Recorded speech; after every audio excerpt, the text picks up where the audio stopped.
I've spent a lot of time trying to optimize the 100% speedrun for the Gamecube version of Twilight Princess. Just in the past few months, I decided to learn the 100% speedruns for the Wii and HD versions of the game, which I previously had barely touched.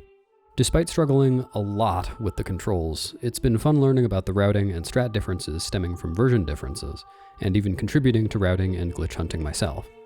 Along the way, a lot of people have asked me what the differences are between these 300% speedruns. This video will answer that question in far more detail than I was able to during streams, going through the run piece by piece to highlight the differences and show off some cool version-specific tricks. For all this to make sense, you'll need to have a little bit of background knowledge on how 100% routes are structured for this game. The dungeons are all completed, of course, and while there's no category rule restricting dungeon order, the current 100% routes for all versions complete the dungeons in the intended order. For a few dungeons, there's no known way around this.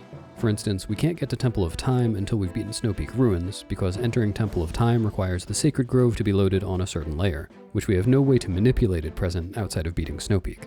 In other cases, altering dungeon order is possible, but would lock us out of something in the definition of 100%. An example is beating Snowpeak Ruins before Arbiter's Grounds, as is done in Gamecube All Dungeons. With the trick known as Early Snowpeak, there's no barrier to doing this, but 100% requires getting the Coral Earring upgrade to the fishing rod from Rallis, which is done by giving him the sketch acquired from Ashe, who only spawns in Snowpeak once the Mirror of Twilight is raised at the exit to Arbiter's Grounds. And naturally, both Ashe and Rallis disappear once Snowpeak Ruins is completed. Ultimately, with current knowledge, the only dungeons that we can really move around in a 100% run are Forest Temple and Goron Mines. And although some older routes and route ideas that we've had over the years do move these dungeons around, the current routes complete Forest Temple first and Goron Mines second, as intended.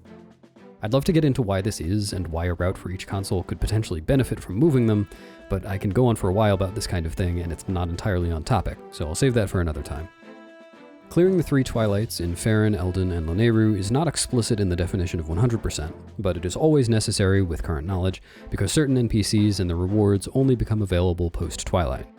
However, the Twilights are not always done at the times one might expect. The third and final structural component in 100% run is the overworld collection that occurs between the dungeons, which is often defined by time of day constraints in what we call day-night cycles. Certain events take place at certain in-game times, and many pose are only available at night, but unlike most Zelda games, there's no simple way to skip to certain times of day in Twilight Princess. We will see, however, that there are ways.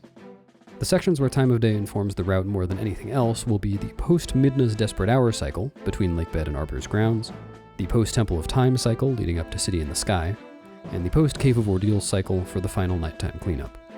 With this background info, you now know pretty much everything that the 3 routes we're examining have in common. This will make it possible to see how different they really are. Let's get started. Unlike most other glitched categories that skip the bulk of Ordon Village by saving as title screen link via the back in time glitch, 100% must complete Ordon Village, as its definition includes the fishing rod, slingshot, milk bottle, and Ordon warp portal. Despite the different versions all having the same goals in this introductory sequence, we'll already see some divergences for HD. First off, there is a free blue rupee on the way to the fishing rod, which makes RNG rupees irrelevant for reaching the 30 rupees required to buy the slingshot. And HD occasionally cuts some content. In this version, you only need to catch 1 fish for the cat instead of 2. The much-lauded quick climbing also saves some time for HD here on the ladders and vines. All this gets HD to the slingshot about 30 seconds faster than Gamecube and Wii can. The next goal is to get the lantern from Koro and Faron, but there's a gate in the way. If you've ever seen a Twilight Princess speedrun before, you know that gates in this game are generally not very effective, but this gate in particular studied hard in gate school between 2006 and 2016, and cannot be clipped through without Epona on HD. Epona is not mountable at this point, so while Gamecube and Wii head right through the gate to Koro, HD Hundo must get the wooden sword as intended, which also means completing the slingshot and sword tutorials as well as watching an extra cutscene on the way to the sewers later, which all ends up costing about a minute and a half.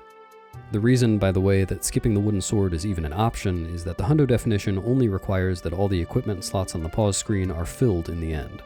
Since the Ordon sword uses the same slot as the wooden sword and overwrites it, the wooden sword is not required.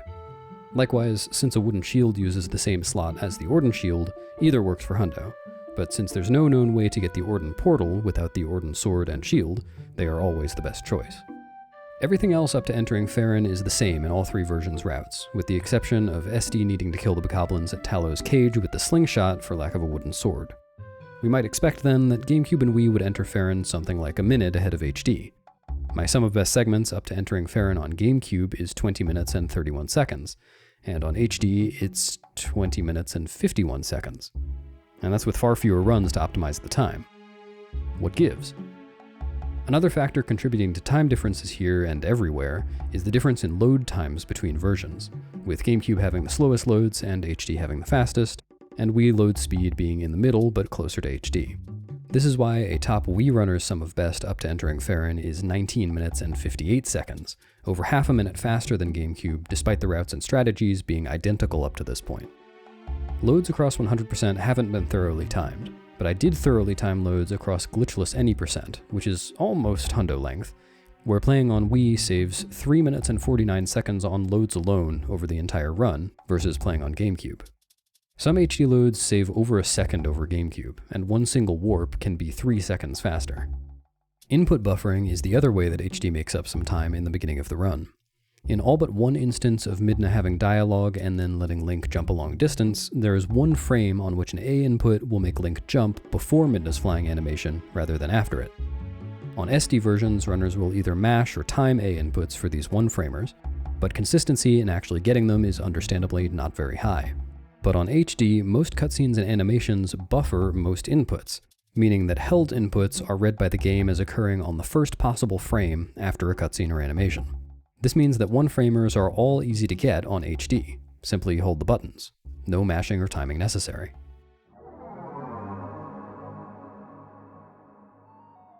So all three versions enter Faron having completed the same objectives, and HD's wooden sword has already been replaced by the Ordon sword. But Faron holds some more changes for HD.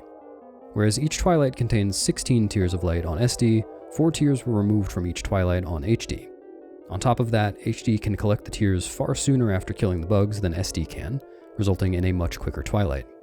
In Faron Twilight specifically, 3 out of the 4 bugs that were removed are right next to other bugs that were not removed, meaning the pathing is largely unchanged from SD, but the bugs removed from the other 2 Twilights will have a greater impact.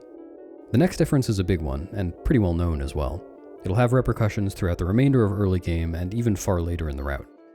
While both SD versions use the familiar super jump in North Faron to get to the Sacred Grove and the Master Sword early, HD cannot, as there is a big invisible wall there. As an aside, I actually should mention here that early Master Sword or EMS is in fact possible on HD, but only if you stretch the meaning of the word early a little bit, as the trick takes many hours to perform. Yes, the infamous pickup slide. This makes EMS irrelevant to almost all HD speedruns. If you're interested, you can check the video description for links to videos showing how this is done. Anyway, I could talk through all the effects of getting the Master Sword early here and now, but I think it'll be easier to understand if I just note them as they come up in the route. Incidentally, the history of EMS in 100% is actually a pretty interesting one, because it poses some challenges for routing, but that's outside the scope of this video. Going purely sequentially, the first effect of EMS is actually detrimental, as the SD routes must warp back to South Faron and backtrack to North Faron because they couldn't get the North Faron portal while also getting to the Grove early. But after backtracking and finishing the Twilight, the routes with the Master Sword can still transform and warp straight back to North Faron. HD, on the other hand, needs to hoof it. This means getting the key from Koro, opening the gate, rolling through the tunnel, and then being escorted across the purple mist by the monkey, which is, as we say in the business, slow. The Forest Temple is where we finally see the 2 SD routes begin to diverge, and there's a lot to discuss. The GameCube route completely breaks the dungeon. I mentioned earlier that Back in Time cannot be used in 100% to skip Ordon, but another application of Back in Time can be used to get to Ook and the Gale Boomerang early. I won't get into the technical details, but loading a file with certain properties in a certain way during Back in Time loads Link into the King Bulblin 1 fight, which sets a value in memory called the boss flag that doesn't get reset properly when reloading the file in Forest Temple. The value of the boss flag, among other things, keeps track of how many monkeys have been rescued in Forest Temple. Thus, when Link opens the door to the missing bridge to Ook, he is greeted by 3 free monkeys that he has never seen before. After getting the boomerang, GameCube makes a quick pass through the dungeon's west wing for the heart pieces, then the east wing for the boss key, then heads straight to Diababa, making use of the iconic Boomerang Long Jump Attack, or LJA, to traverse the gap without rescuing any more monkeys. The Wii route through Forest Temple could hardly be more different. It all comes down to the boomerang LJA not being possible on the Wii version, and without yet having another means of getting to the boss door, we must rescue all 8 monkeys to make the chain. Unfortunately, while the boss flag glitch Gamecube uses also works on Wii for getting to Ook, the glitch actually breaks the dungeon's flag system in such a way that it becomes impossible for the final monkey chain ever to form, meaning that even the first 4 monkeys must be rescued. All of this makes Wii Hundo's Forest Temple about 8 minutes slower than Gamecube's. Something I'd like for everyone to take away from this video is that needing to do extra things does not necessarily make a speedrun bad. Anything that isn't a true auto-scroller can be optimized. The Wii version gets a bad rap for not being able to do boomerang LJAs, and yes, it does make the run longer. But there are several cool strategies for rescuing monkeys quickly that contribute to making the speedrun fun and unique among hundo categories. For starters, Wii actually goes to Ook with only 2 monkeys by clipping into the bridges in the West Wing. The boomerang is used to get a heart piece in the 3rd monkey's room, so getting the boomerang early means combining the heart piece and the monkey into one trip to the room instead of 2 separate ones. The 7th monkey can be saved without dropping below the floor, instead using some precise boomerang targets to make the bombling blow up the cage. And a tile worm boost and pop-up saves a little time in the 8th monkey's room compared to running through the tunnel. HD's Forest Temple is a blend of the Gamecube and Wii routes. Boomerang LJAs work on HD, but Back in Time does not. So the fastest option is to do the same bridge clips that Wii does to get to Ook with only 2 monkeys, then complete the rest of the dungeon like Gamecube does, LJAing to Diababa. But there is one more difference. Forest Temple contains the first Miiverse stamps of the run. These collectibles are unique to the HD version and are included in the 100% definition. They're almost exclusively found in chests that exist on Gamecube and Wii but contain things of little importance, like rupees. But a few chests were added to the game specifically to contain stamps. Each dungeon contains 2 stamps, with the exception of City in the Sky, which is apparently so important to the Miiverse postal system as to warrant containing 3 stamps. Most stamps, the Forest Temple pair included, don't cost very much time to get because they're basically on the way to other destinations. But there are a few stamps that I'll mention later that do require huge detours. Thankfully, the Ookless Diababa fight is possible and equally slick on all 3 versions. It's kind of surprising how much there is to talk about between finishing the Forest Temple and even beginning Eldin Twilight. In casual play, you'd roll across Hyrule Field, talk to the postman, get the Gorge portal, warp the bridge back to the Gorge, and then head to Kakariko. The Gamecube route adds the least to this, replacing the rolling with dashing as a wolf, which is possible with the Master Sword, and skipping the postman with an LJA. Wii changes a couple of things. First, the postman skip is done with wolf jump attacks, which are faster than transforming twice to LJA. This is one of the reasons that Wii Hundo is run on the NTSC 1.0 revision. As the very first version of the game created, it's got some differences from later revisions. Postman triggers are rings, but the rings are so thin on 1.0 that Wolf Link can simply jump attack into and back out of them. The second route change is getting one golden bug that's kind of on the way to Eldin. Golden bugs are traded to Agatha for rupees, and the Wii route needs to be more front-loaded with rupees than the Gamecube route because it will have fewer trips to Castletown, where many of the rupees need to be spent. I'll talk more later on about why this is. HD has a slightly larger change here. Instead of warping the bridge to the Gorge right away, we head across Hyrule Field and clip through the gate to Lanayru, then open up Lanayru by getting the Zora's Domain warp portal. This means that later, when we enter Lanayru to complete the Twilight, we can skip several minutes of dashing across Hyrule Field to the Great Bridge of Hylia, and instead warp the Death Mountain Rock to the already opened Zora's Domain portal. Since HD doesn't have the Master Sword and opening Lanayru is only possible as Wolf, this Wolf section is the only opportunity to do it. Eldin Twilight itself is more similar across versions. Gamecube and Wii have no route differences here. The only strat difference is that Bomb House skip, which saves about 30 seconds over burning down the Bomb House, can only be done with the Wolf method on Wii. The Wolf method is also optimal on Gamecube, but some runners opt to transform and use an LJA instead, just because this is easier. HD is the odd one out again. Wolf Bomb House skip is still possible, but because the jump angle is precise and Wii U controllers don't have notches, the trick is considerably more difficult than on SD. Without the Master Sword, HD also can't do the well clip in the graveyard that SD does, and must instead light the torches in the sanctuary to get to the basement bugs. However, the 4 bugs that HD removes from Eldin Twilight are pretty inconvenient ones, so HD's Eldin Twilight ends up being over a minute faster than SD's. This section is a doozy. It's hard to even give it a title because of how different the routes are. This is by far the most divergent section. After finishing Eldin Twilight, HD takes around 15 minutes to get to Goron Mines, while Gamecube takes around 30 and Wii takes nearly an hour. I think the best approach will be to give an overview of the order in which each route tackles elements of this section, then highlight the version's specific strategies used in each element. Let's start with HD's route because it's most similar to the intended route. After completing Eldin Twilight, HD tames Epona, rides to Ordon for the Iron Boots and collects some golden bugs along the way, rides back to Kakariko to fight King Bulblin 1, climbs Death Mountain, wrestles Gorkoron, beats Goron Mines, buys the bomb bag from Barnes, blows up the Lanayru rocks to enter the Twilight, warps the Death Mountain rock to the previously opened Zora's Domain portal, clears the Twilight, escorts Telma's wagon to Kakariko for the Zora armor, and finally enters Lakebed Temple to complete it. There are 3 things I want to discuss here so far. The first regards bombs and the Lanayru rocks. It is only possible to buy the bomb bag from Barnes after clearing the Twilight, beating Goron Mines, and beating King Bulblin 1. Furthermore, Barnes will no longer sell his bomb bag if there is any other permanent bomb bag in the inventory, and the Lanayru rocks can be blown up at any time, but blowing them up will only spawn the Bridge of Eldin warp portal, which is included in the 100% definition, if done prior to beating Lakebed Temple. Remember this when we get to the SD routes.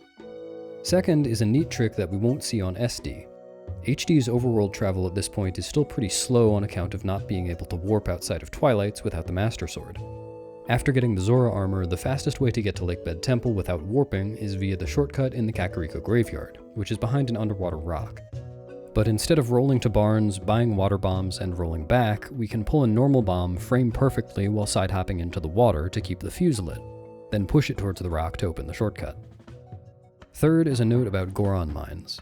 Like Forest Temple, it contains 2 stamps, but one of them is in this chest, which cannot be accessed without the Clawshot, which HD cannot get early for reasons I'll explain shortly. This means that HD Hundo must make an entire second trip to Goron Mines later in the run just for this chest.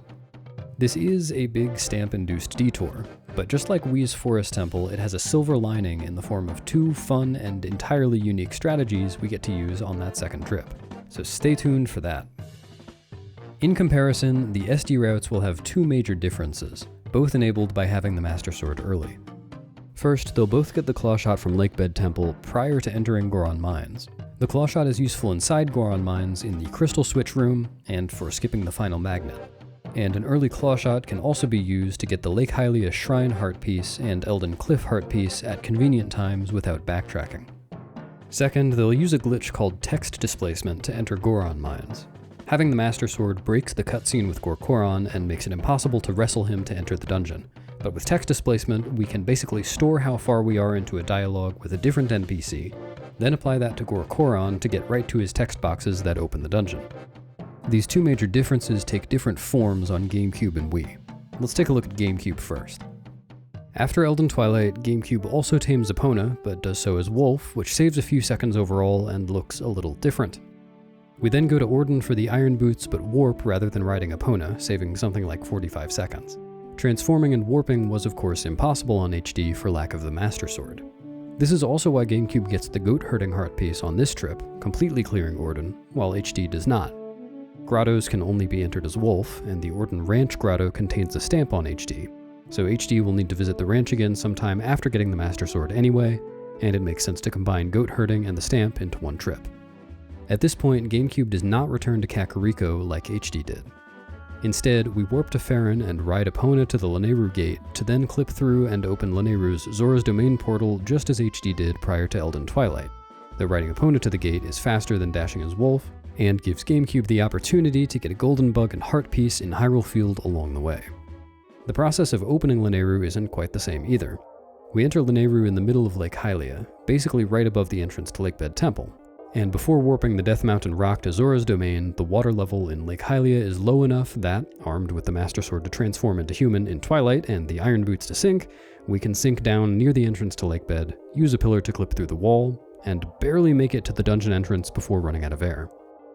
HD actually does pillar clip as well when it enters Lakebed Temple, but it uses the Zora armor. Zora armor pillar clip is far less risky on account of the infinite air, but it is quite slippery. We'll see soon that no 2 versions enter Lakebed in quite the same way. After pillar clip, Gamecube is faced with a long tunnel full of water in which Link will surely drown. What poor planning. But conveniently, although Link's initial save warp spawn point in Lakebed is the tunnel entrance, the spawn point is altered to be on land when Link has the Master Sword. There's only one more obstacle standing between us and an early claw shot: the rock at the entrance to Deku Toad's room. We don't have bombs or ball and chain to blow it up, and we don't have Zora armor to clip past it with the help of the pod. What we do have is a save file we made in the Sacred Grove on the way to the Master Sword. Howling at the stone to start the Skull Kid chase sets the boss flag just like the back in time trick in Forest Temple did, though the Grove save couldn't be used for monkeys because it doesn't set the boss flag to a high enough value. But the value it sets is enough to skip boss and mini-boss intro cutscenes, the other main function of the boss flag. This is very powerful when applied to Deku Toad, as the intro cutscene only plays when Link is on the floor, and then you can start the fight by looking at the ceiling. With the intro cutscene deactivated, we can enter through the exit and still look up at the ceiling to start the fight. Actually, pretty much everything done within Lakebed is unique to each version, so I'll come back to that after we've finished going through the route up to Morpheel. For now, suffice it to say that Gamecube gets the claw shot and then leaves using the Lakebed Uku, which will make returning later fast and will be useful in another way soon. Ukuing out of Lakebed puts us right back in Lake Hylia, where we can continue to the Zora's Domain portal just like HD did, albeit with a transformation to speed up the Karkarock fight by a few seconds.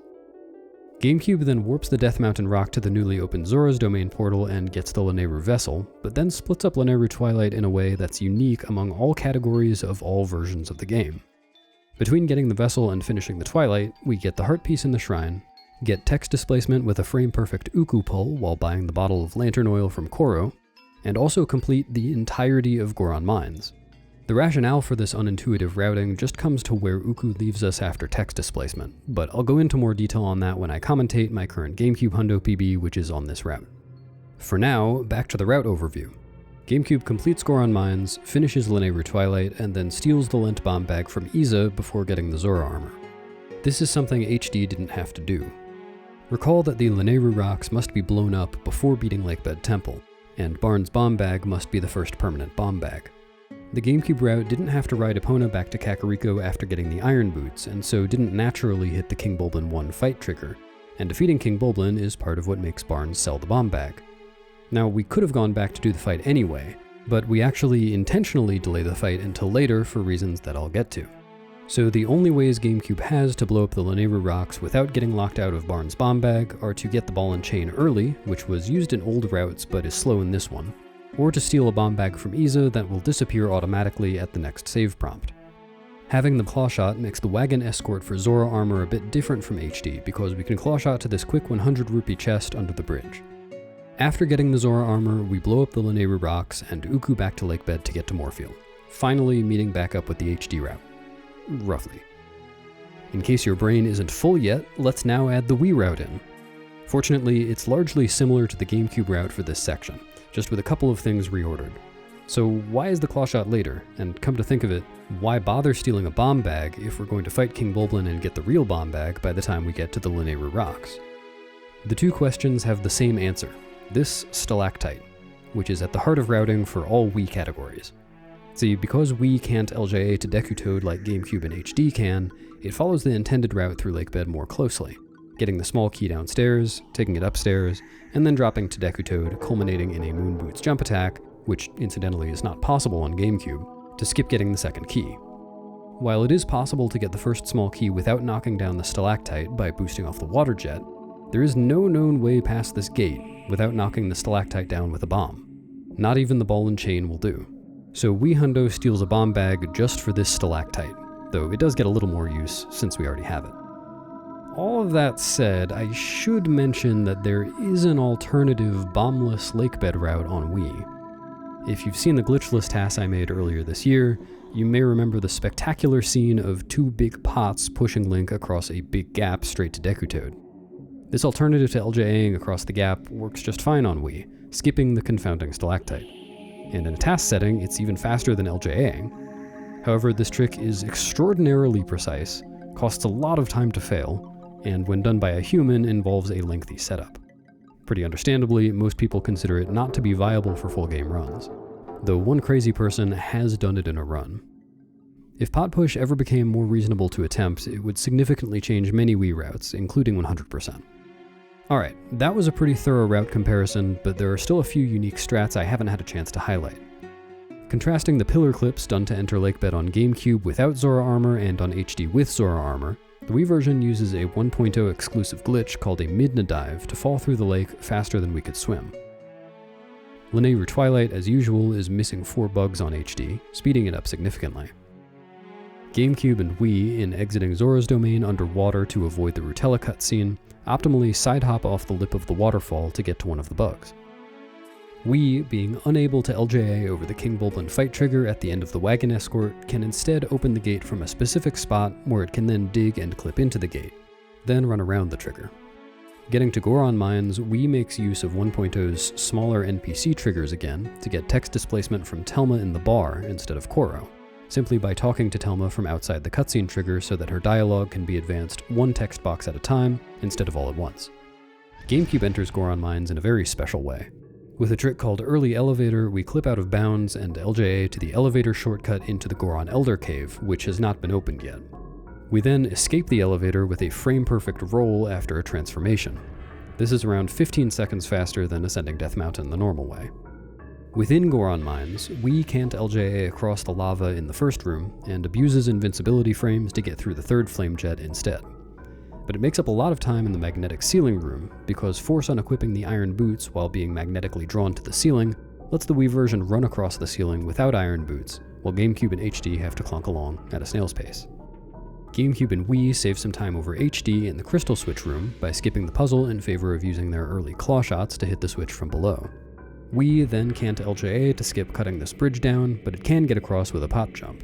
This is simply jumping with a pot in Link's hands and dropping the pot at the right time to get it to push Link forwards a little bit, which is just enough to clear this gap. Wii also can't LJA straight to Dangoro's door, but it can still skip the second Goron Elder with a very precise jump we call Key Shard Skip. Trust me, it is more precise than it looks. Finally, while Gamecube and Wii can use their early claw shots to skip the final magnet on the way to Phyrus, HD can only skip it with this somewhat precise LJA, done after a convenient setup involving a Moonboots jump attack, which still doesn't work on Gamecube. The route overview ended up covering most of the strat differences in Lakebed, but this heart piece is meant to be the last accessible chest in the entire dungeon, and all 3 versions get it early. On the Gamecube Lakebed route, it makes the most sense to get the heart piece before the claw shot, so we LJA over, put a pot on the switch, get the heart piece, and then clip out of bounds using the gate to respawn at a high point in the room. On HD, it makes more sense to get it after the claw shot, but we LJA over from the small key chest on the other side. We, of course, can't LJA to it, but we can instead drop onto this pillar and then barely cross the gap with a wolf dash. Lakebed is also home to one of the more out-of-the-way dungeon stamps in HD, all the way at the top of the East Water Tower. Congratulations! You made it to the end of this incredibly long section. Here's a trophy. From here, there's plenty left to talk about, but it gets a lot less complicated. How could there possibly be any route differences in Midna's Desperate Hour? You just bring the Midna back to the Midna store. Well, that's just what Gamecube and HD do, but Wii has other plans. All 3 routes need to go through Castletown during MDH, and then do so again afterwards to learn a hidden skill from the Golden Wolf in the area south of Castletown, which is not present during MDH. On either one of these passes through Castletown, we can take care of some errands, donating rupees to Charlo to contribute to the 1,000 total needed for the heart piece, playing the first star minigame for the big quiver, and donating golden bugs to Agatha for a wallet upgrade and some rupees. These errands must be done as human, so HD can only do them on the second pass, but Gamecube and Wii can do them on either. It's very slightly faster to do them on the second pass to avoid transforming twice during MDH, but the Wii version does do them partially during MDH. As I mentioned earlier, the Wii version will be making fewer trips to Castletown than the Gamecube version. This is basically because the final hidden skill, Great Spin, is so useful on Gamecube that it's worth making an extra trip to Castletown just to learn it. But it's far less useful on Wii because the Wii version has a cooldown on quick spins that isn't present on the other versions. This means that the Wii route won't be able to get the largest 1,000 rupee wallet until the final Castletown trip, and to finish donating 1,000 rupees to Charlo on that same trip using only the 600 rupee wallet, we must have donated a lot of rupees earlier on in the run. So during the MDH pass, we'll give the golden bugs to Agatha to fill up the 600 rupee wallet, so that on the post-MDH pass we can give those rupees to Charlo without having to go through 2 extra load zones. The only other difference is for HD, which can't conveniently transform to human and use the lantern to burn this web in the sewers like SD can. But this is the last time I'll have to say that. After MDH, HD can finally go get the Master Sword. The primary goal between MDH and Arbiter's grounds in any hundo route is to spend in-game time as efficiently as possible to reach night before heading to Aru and the desert. This is because there are many pos along the way that are only available at night, and it would cost a lot of time to backtrack and get them later. There are a handful of ways to spend in-game time here. Plum's minigame and both of Iza's minigames are available, as is the fishing pond. There are some golden bugs to pick up in the areas outside Castletown. We can even take a trip to the gorge to spend daytime getting heart pieces and golden bugs, though we'll have to come back later for some nocturnal pos, so this isn't very efficient. Some routes even spend daytime by going to Snowpeak early just to open the warp portal, but this is also inefficient because of pos. The HD and Wii routes do subsets of the things I just mentioned to spend the daytime. They do different amounts though, because Wii starts this cycle at 6 AM, the time set after MDH, and HD starts at 11 AM, the time set by the Master Sword cutscene, which of course the Wii version watched far earlier. These daytime spending tasks don't involve many version-specific strategies, but the Wii version does replace LJAing to the heart piece chest at the gorge with a nifty wolf hop that really looks like it shouldn't work, but does. Gamecube, on the other hand, doesn't so much spend in-game time as delete it. Remember how the Gamecube route declined to fight King Bulblin earlier? This is where we finally fight him. Fighting him late, we have the benefit of using the bow to make the fight trivial, but finishing the fight also sets in-game time to 5 PM, just before night. This means that only a couple tasks need to be routed in here to make it to nighttime, so we use only the most important and efficient tasks, fishing and getting the bomb bag from Iza's first minigame, and save the others for other points in the run where they can be done most efficiently. The strategy that makes this save enough time to be worth stealing the bomb bag earlier will come up a little while from now on the way to City in the Sky. Once each version reaches nighttime, the routing is largely the same up to Arbiter's grounds, with the exception of a few stamps HD needs to pick up along the way. But there are two areas with interesting version-specific differences. The first is Iza 1 skip. Each route needs to get Iza's bomb bag by finishing her first minigame, but none of them actually does the whole minigame, because it's kinda slow. All you really need to do to finish the minigame is reach the load zone at the end of Zora's River on the proper area layer. On Gamecube, we can do this about 20 seconds faster than canoeing down the river as intended.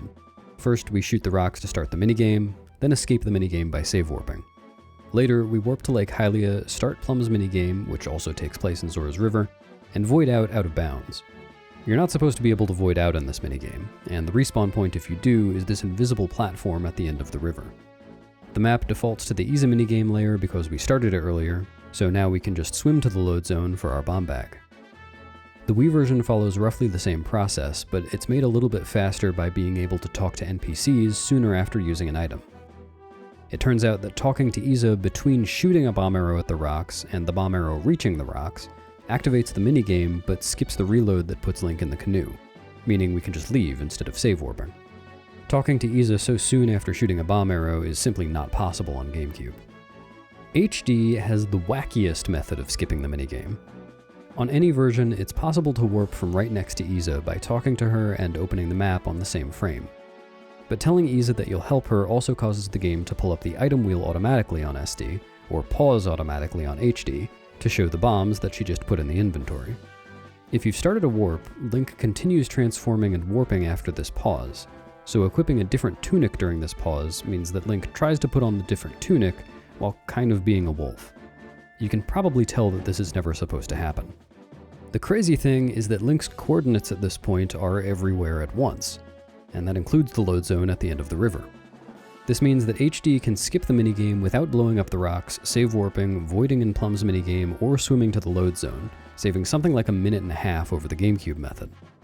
Unfortunately, this glitch is not well understood yet, and seemingly randomly Link sometimes warps away instead of hitting the load zone, despite no noticeable difference in inputs. Hopefully we'll figure out why that happens at some point so that Iza 1 skip becomes less of a reset point for HD Hundo. Anyway, the reason this glitch can't be used on SD is that for some reason Link's SD coordinates are only everywhere on the X and Z axes, but remain unchanged on the Y axis. And since the load zone at the end of the river is below where the trick is done, Link doesn't actually hit it. The other interesting strat difference is in the Bulblin camp, where all versions can skip running around the camp to get the small key. Gamecube does this the fastest with a glitch called Map Glitch that disables typical load zones and void planes, but conveniently gets turned back off by the transition to Arbiter's grounds on the boar. We LJA to this cliff out of bounds, then jump attack into the void and hit the King Bulblin 3 trigger well below the map. The Wii version can also use map glitch, but because LJAing isn't possible, the next best option is to back off the map and jump slash all the way to the fight trigger. HD, on the other hand, cannot use map glitch at all because it was patched, but the best non-map glitch option is only a few seconds slower. We hop off a tent to a narrow wall, then do a bit of parkour to hit the fight trigger from above. Not being able to do map glitch will matter a lot more on the way to Snowpeak though. Oh, and for some reason, each quickspin only hits King Bulblin once on HD, as opposed to hitting 3 times on SD. I'm not sure why that is. Not much to say here, really. HD gets some stamps that are not at all out of the way. The Wii version has to pull a chandelier chain instead of LJing. Otherwise, the strategies are all the same up to Stallard, though Pull 1 Skip and Death Sword Skip are a bit harder on Wii for lack of camera control. The Stallard 1 cycle on Gamecube and HD is very simple. Step 1, spin. Step 2, win. For some reason, even HD quickspins hit Stallard multiple times. But because Wii still has a cooldown on quickspins and can't chain them, one cycling Stallard requires some timing-intensive slash choreography instead. Well, the trick is called early Snowpeak, even though it's not very early at this point. In any case, 100% can save time by going to Snowpeak without getting the Reekfish scent, even though we need to get the Coral Earring. On both SD versions, this is as simple as using map glitch to run through the blizzard without getting voided out. HD still can't use map glitch, so this is a trickier proposition. The only known way for HD to reach Snowpeak early is to do a very precise super jump off of Wolfos and sail right past the edge of the void area. This is hard. In HD any %, the trick saves about 8 minutes, as it skips the fishing rod entirely, but since Hundo needs the fishing rod and Coral Earring anyway, Wolfos super jump only saves around a minute over getting the Reekfish scent as intended. Snowpeak Ruins is easily the dungeon with the most sequence breaks, and fittingly, across the 3 versions, we see 3 somewhat different routes through the dungeon, none of which resembles the intended route very closely. The Wii route is the closest. We begin by talking to Yetta and Yetto and solving the block puzzle, all as intended. But then we can do a Jump Strike Moonboots bomb boost over the dividing wall in the courtyard and head to Darkhammer right away. I mentioned Moonboots earlier without explaining the glitch, but this is an especially cool use case, so I'll stop to explain it now. If Link is heavy, starts one of a few animations, and then becomes less heavy within a certain frame range, the game miscalculates his gravity and gives him extra height on the animation. The most common way to do this is to start, for example, a Jump Strike, while wearing the iron boots, then force unequip the iron boots on a certain frame to get the extra height. But in this application in Snowpeak Ruins, we can very cleverly use the deep snow itself to achieve moon boots without any carefully timed inputs. The snow gives Link the same heavy property as iron boots while he's in it, but as soon as the jump strike brings him above the snow, he becomes light again. Gamecube's path is quite a bit faster. We go straight to the west side of the dungeon and LJA across to the heart piece chest, clawshot up through the ceiling, clip through the floor, trick the Freezered into letting us climb the ladder, and jump down to get to Darkhammer. The Wii version, of course, can't do this LJA, and so it needs to go to this heart piece chest on the way to Blizzetta in the second half of the dungeon. The HD route starts off the same as the Gamecube route, but there's a stamp in this room, which Gamecube has no reason to go to. From this stamp, the quickest path to Darkhammer is through this room, where we can clip through the ice wall by rotating Wolf-Link slightly. The rest of the dungeon is roughly the same on all versions, with the key super jump looking pretty awesome no matter which console you're on. Getting to Temple of Time is pretty much exactly the same on Gamecube and Wii, but this is a moment in the spotlight for HD. Remember that stamp we couldn't get back in Goron Mines because we didn't have the clawshot? It's time. But this isn't just going to be some boring backtracking. First, we'll re-enter Goron Mines with Early Elevator, the same trick Gamecube used to enter Goron Mines the first time. HD couldn't do this before because there would have been no way past the guard at the top without being able to transform, but since we've already beaten Goron Mines, the guard has moved. Next, in the central room of the dungeon, the hanging magnets move on a cycle. We used to have to wait out a cycle, but I discovered that it's barely possible to make the first cycle by entering the room as Wolf, dashing to a specific spot on the platform, transforming, and immediately side-hopping and putting the iron boots on. Next up is a heart piece. We could have gotten this heart piece just fine on the first trip, but now that we have Jump Strike, we can do this very silly glitch to slide up the magnetic wall quickly instead of trudging up. Finally, we grab the 2 stamps and save warp to leave. I went into learning HD Hundo thinking that this segment was going to feel really boring, but it ended up being one of my favorites in the entire run. There's still one more unique trick for HD on the way to Temple of Time. To get from North Faron to the Sacred Grove, Gamecube and Wii can use moon boots to get out of bounds in the same place we did the super jump in Eldin Twilight to get to the Master Sword. This skips running all the way over to Russell to talk to him and fly over with the Golden Cucco. HD can't do this because of the same invisible wall that prevented EMS from working in the first place, but we can still skip the Golden Cucco. Check this out.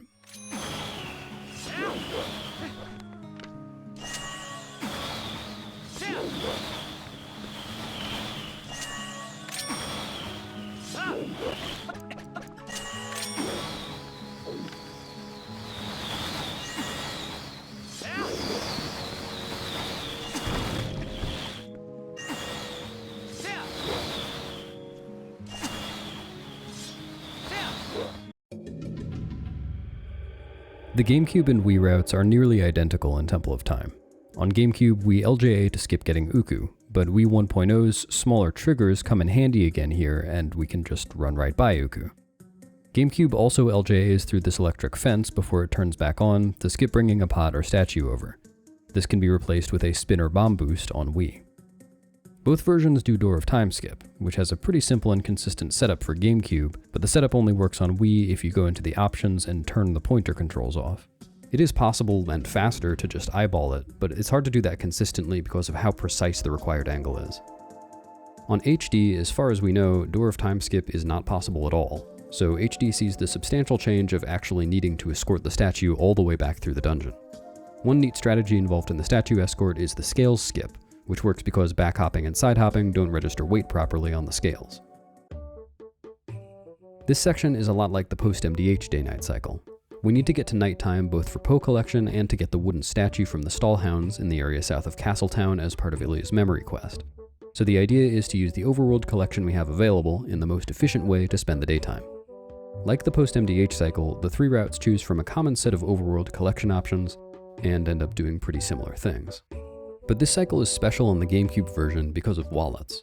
Gamecube is in the unique position of wanting to have all 24 of the golden bugs by the end of this cycle in order to get the largest capacity wallet, which holds 1,000 rupees, from Agatha on the extra trip to Castletown it makes to learn Great Spin. This is because Cave of Ordeals is a great source of rupees, so it'd be wasteful to only have the 600 rupee capacity wallet in Cave of Ordeals. As I explained earlier, the Wii version will not be making this extra trip to Castletown and will only go there again at the end of the game, so it doesn't matter how many golden bugs it has for now. And although HD is going to make the extra Castletown trip for Great Spin just like Gamecube, it doesn't need a wallet upgrade because all of the wallets in HD are larger than their SD counterparts. Rather than 300, 600, and 1,000 rupee capacities, they have 500, 1,000, and 2,000 rupee capacities. What all this means for this cycle is that Gamecube's route includes some additional nighttime collection in Lanayru Field that the other versions can put off until the nighttime that follows Cave of Ordeals, even though there are golden bugs in that area. This makes the optimal Gamecube day-night cycle very tight. Just a few mistakes over the half-hour-long cycle, or even just one bad mistake, will make it impossible to reach the final pose before daytime. Running against the in-game clock like this is one of my favorite things in Hundo, so this is one of my favorite parts of the Gamecube route. It works out nicely that the Wii version wouldn't benefit from a super tight day-night cycle because it's usually not possible to backflip off of a Pheenoh on the Wii version. There just isn't a button for it. This means that dismounting a Pheenoh is slow, and the collection done in this cycle involves dismounting a Pheenoh quite a few times. HD still has some ramifications of not getting the Master Sword early to work through here. Gamecube and Wii got both Eldin Field golden bugs before Morpheel, but there's a grotto on the west side of the field that HD needs to enter for a stamp, and was unable to before Morpheel because it couldn't transform. HD finally gets this golden bug here. HD also skipped the heart piece on the cliff earlier because it didn't have the claw shot yet, and the best time to get that turns out to be during the hot spring water minigame. In fact, because sword recoil is removed entirely on HD, we can use the HD exclusive strategy of LJAing straight into the cliff face to skip the vines. Not to worry, the spring water stays hot for 2 minutes, which is about a minute longer than it takes to get to the Goron. Lastly, we'll now see the Gamecube route reap a reward of having used King Bulblin 1 to set time of day in the post-MDH cycle. After getting the final pose of the cycle, we do some daytime collection in Lanayru Field, including getting the heart piece in the ice cave. The first 2 puzzles in the cave can be skipped with a Moon Boots bomb boost and some LJAs. Optimally, HD does these 2 skips, completes the 3rd puzzle, and then uses the final gate to void back to the cave entrance to leave. There is a very precise way to skip the 3rd puzzle with a double LJA, but it leaves Link in jail. The only ways out are death warping, which is not a great option given we have a lot of health and just got a heart piece, or save warping, which for reasons I won't go into, would spawn us back in Upper Zora's River. Well, the HD route had to do everything there is to do in Upper Zora's River to spend daytime after getting the Master Sword. But since Gamecube used King Bulblin to advance time of day instead, we didn't need to do Iza's second minigame yet. So save warping back to Upper Zora's River is actually useful in this route, allowing the third puzzle skip, skipping backtracking through the cave, and replacing a normal warp we'd otherwise need to do to get to the minigame. City in the Sky has some pretty awesome differences to highlight, and is one of my favorite sections of the run on all three versions. In the very first room, Gamecube LJAs across the gaps, but Wii claw shots from the very edge of the platform and then jumps and jump slashes across the second gap.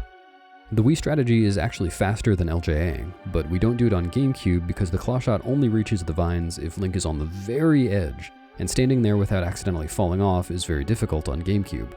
On Wii, on the other hand, the game automatically stops Link at ledges when he's in aiming mode, so the strategy is actually quite easy. All versions go to get the small key first, with Gamecube and HD using an LJA to save a very small amount of time over claw-shotting the vines.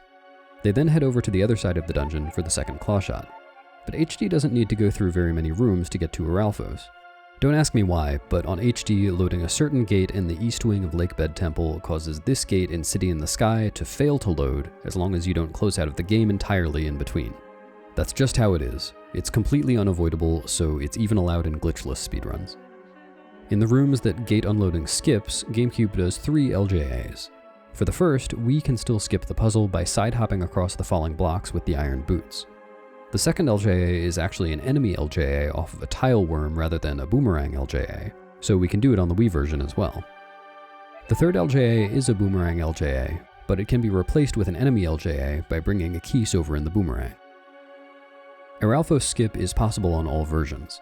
Wii and HD's pointer and gyro aiming make it far more difficult than control stick aiming, but these can be turned off in the options menu if desired.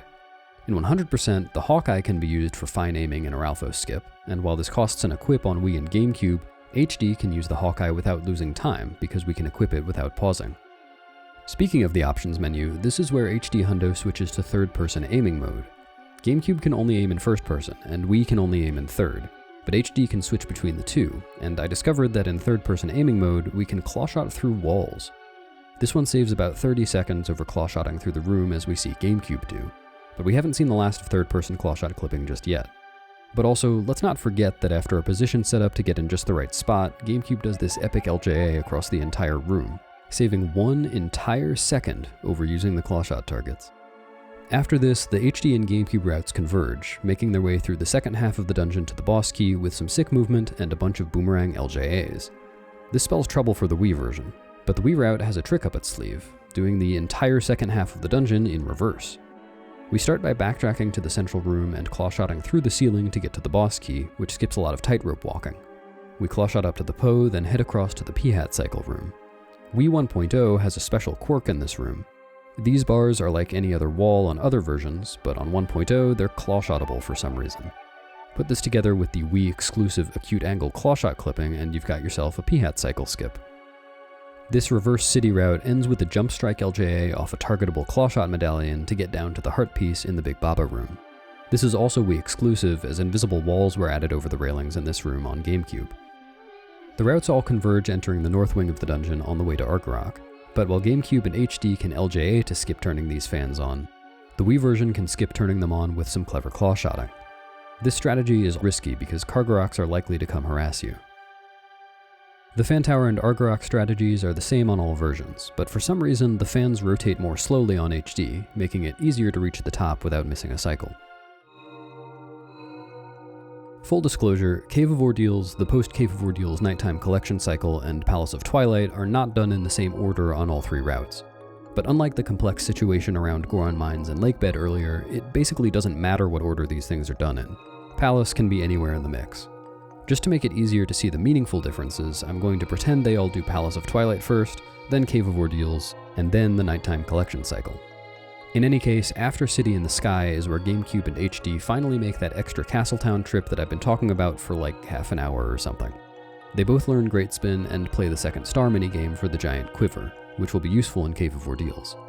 Gamecube, having gotten all the golden bugs already, gives them all to Agatha for the giant wallet and then buys the magic armor to empty the wallet, also in preparation for Cave of Ordeals. The Wii route, in contrast, seems pretty unconcerned about Cave of Ordeals. What gives? We'll find out very soon what, in fact, gives. Once in Palace of Twilight, there's basically nothing to comment on. The routes are identical except for a few boomerang LJAs that save very small amounts of time for Gamecube and HD. The biggest difference is the Phantom Zant fights. On Gamecube and HD, we can do 1 cycles with Great Spin, but because the Wii version can't chain quick spins, each Phantom Zant fight is a 4 cycle. Great Spin would barely speed this up, which is a part of why it wasn't worth making a special trip to get it on Wii.